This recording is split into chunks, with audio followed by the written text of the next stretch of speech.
Hello and thank you for joining me. This is Patty Bennett. I am a Stampin Up demonstrator and I blog at pattystamps.com, and I am super excited to share with you a super easy watercolor background technique. I made all of these fun backgrounds plus more. I'll show you the finished cards in a minute. Super quickly. These are so easy to make. So do you want to see what I made first, or should I show you how to do it? Let's take a look at what I made.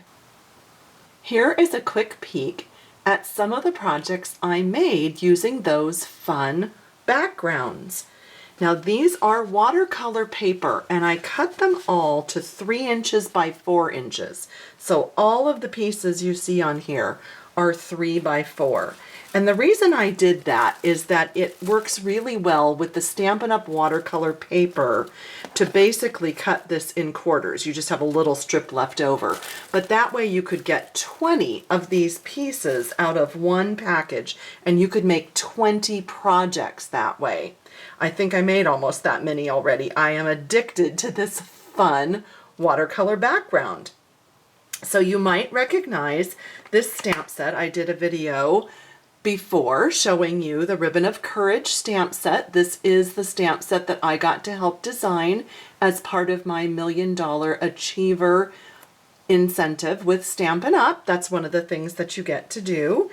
And then brand new, I finally just got these. Here are the framelits that go with it. Now, yes, I bought 2 sets. That's why you're seeing 2 of everything, but it's because I like to reproduce quickly and, you know, be able to cut 2 ribbons and 2 flowers and 2 hearts, etc. at once. So that's why I have 2 sets. But you would get 1 of everything when you purchase it. So in these samples here, these cute flowers, let me bring that a little closer for you. That's made with this die. And there is no image, there isn't a stamp that goes with that. It's just a fun flower die in this support ribbon set.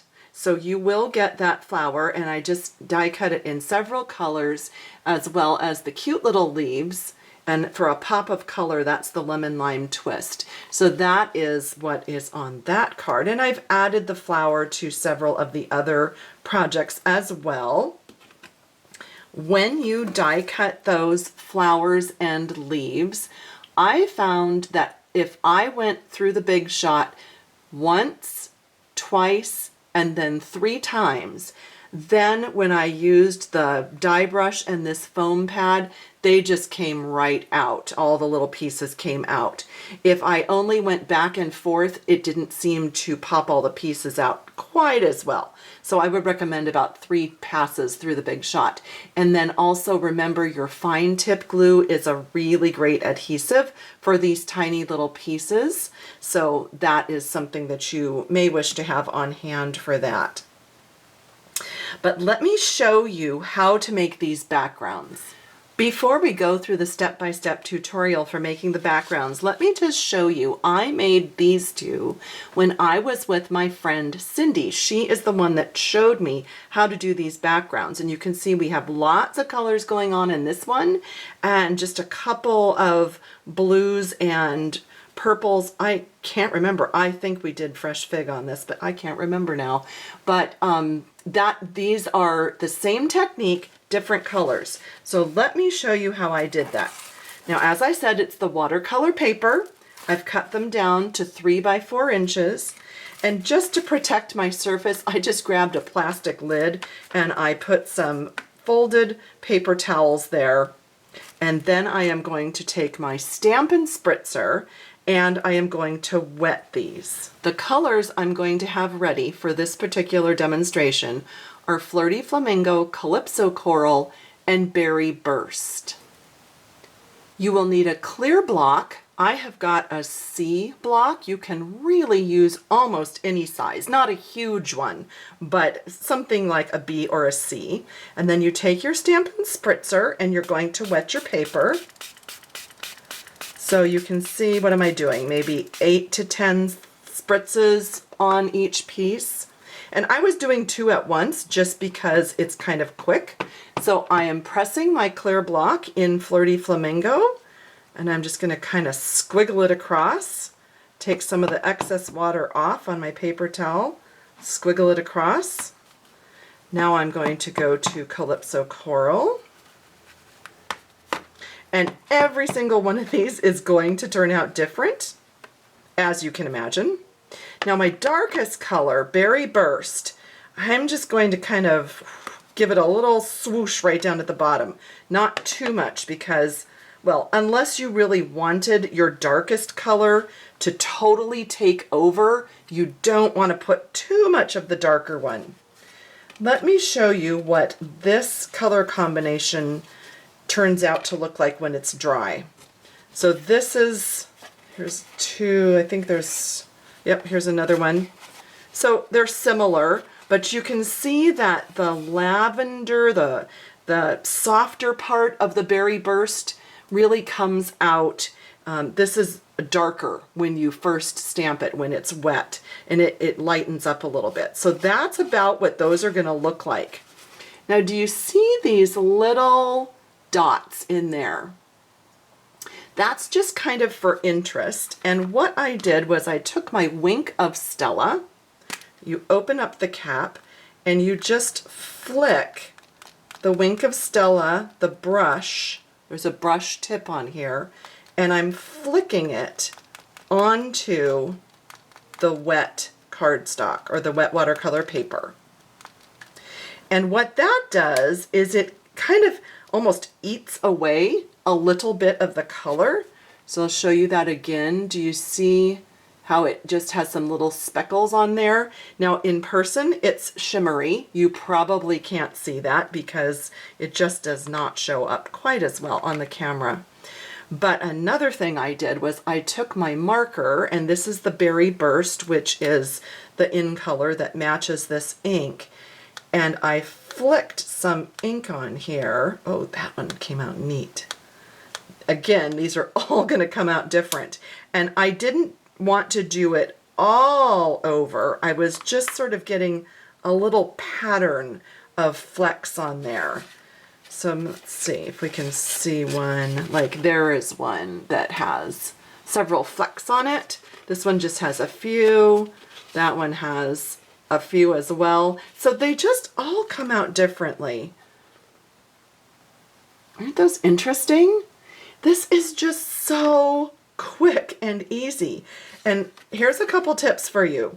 I did one of them and I didn't care for, I used the Sweet Sugar Plum instead of Berry Burst, and it came out too brown when it dried. So all you do, if you don't like something, take your Stampin Spritzer, add a little more water, and then go and put another color on top of it. And I rescued them, and I was very happy with that. That was kind of fun. So the marker, the Wink of Stella, the Spritzer, and the clear block, those are the things that you're going to need to do this technique, as well as those ink pad colors that you want. Now this one I thought I just kind of wanted to go a little bit away from my comfort zone of the pinks and reds, and I did Lemon Lime Twist, Island Indigo, and Tranquil Tide. And then I also pulled in the Island Indigo and Tranquil Tide as far as cardstock, and then I did some Pacific Point actually for the card base to just kind of brighten it up a little bit. So that's a fun way to pull in some colors that maybe you wouldn't normally try, or your favorites, or whatever you want to do, but that was just a different color combo for me. And then these two, I thought this turned out beautiful, and this is Blushing Bride and Rose Red. I really loved how the rose red dried into quite a bright, vibrant, pinkish red. I mean, it is a pinkish red to begin with, but I loved how it came out and how it dried. And so again, I embellished it with the die cut ribbon, and then I used the banner here with Courage, and that Courage stamp is also in the Ribbon of Courage set. Now this has powder pink designer paper, and the cardstock is also powder pink. This is stamped in Flirty Flamingo on all of the samples, but you can see how all of those colors went so well together. The Blushing Bride, the Rose Red, and the Powder Pink and the Flirty Flamingo. All of those went together. So fun to play with all those colors. One last thing I want to point out is the glitter dots that I put in the center of the flowers. I thought that was a fun little embellishment. I hope you enjoyed all of these ideas. And again, this is the Ribbon of Courage stamp set and support ribbon framelits. You can get this as a bundle. All of these supplies, including the watercolor paper and spritzer, ink, clear blocks, everything you need is available through my online store. You can go to pattystamps.com and click on any of the Shop Online buttons, or leave me a comment or contact me if you need help or if you need a catalog. Thank you for joining me. I hope you enjoyed this fun idea.